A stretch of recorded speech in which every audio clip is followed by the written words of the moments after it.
কদম আলী গোলাপ ফুল ছিঁড়ে উল্লাস করছে। জবা ফুল ছিঁড়তে যেও ছিঁড়েনি, আর কাঠগোলাপ তো হাতে পাইনি। কদম আলীর এই নিষ্ঠুরতা আমাদের একটু ভাবায় না? সব ফুল আমরা ছিঁড়তে পারি না, সব ফুল আমরা হাতে পাই না। যেটা হাতে পাই সেটা যত্নে রাখতে পারি না, আর যেটা হাতে পাই না সেটাকে আমরা ফুল মনে করি না। কদম আলী খেপে গিয়েছে, ফুল বাগান সব ধূলিসাৎ করে দেবে। রজনীগন্ধা, টগর, কনক চাপা সব যেন আগুনে পুড়িয়ে দেবে। ফুলের উপর এত ক্ষোভ কিসের? কদম আলীকে আমার খুব জানতে ইচ্ছা হচ্ছে, ফুলের উপর এত ক্ষোভ কিসের? তার কাছে জানতে চাইলে হয়তো সে উত্তর দিবে, ফুল ভালো লাগে না। কিন্তু একদিন আমি তার কাছ থেকে শুনতে পেয়েছিলাম,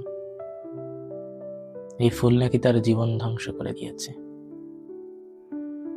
ফুলের কথা বলে বলে মানুষ যে এই ভুলগুলো করে, সে ভুলগুলো তাকে নিঃশেষ করে দিয়েছে। সে নিজেকে হারিয়ে ফেলেছে, সে নিজেকে এখন আর খুঁজে পায় না। সে এখন অন্ধকার গলিতে হাত দিয়ে বেড়ায় বাঁচার জন্য। তাকে ধরতে, সাহায্য করতে কোনো মানুষ আসে না। ফুলের ঘ্রাণ তাকে দিনের পর দিন অন্ধকারে ধাবিত করে দিচ্ছে। ফুলের ঘ্রাণ তাকে স্মৃতির মায়ায় আটকে রাখছে। ফুলেরও অপরাধ আছে। যে ফুল যার কাছে থাকার কথা না, সে ফুল তার কাছে যদি থাকে, তাহলে তো সে ফুল ধ্বংস করবেই।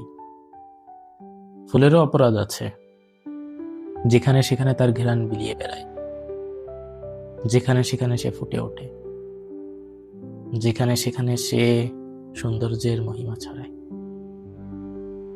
ফুল ভালোবাসে না পৃথিবীতে এমন কেউ নাই। ফুল ভালোবাসে, কিন্তু ফুল ভালোবেসে যত্ন করে সবাই রাখতে পারে না। সবাই এর মর্ম বোঝে না।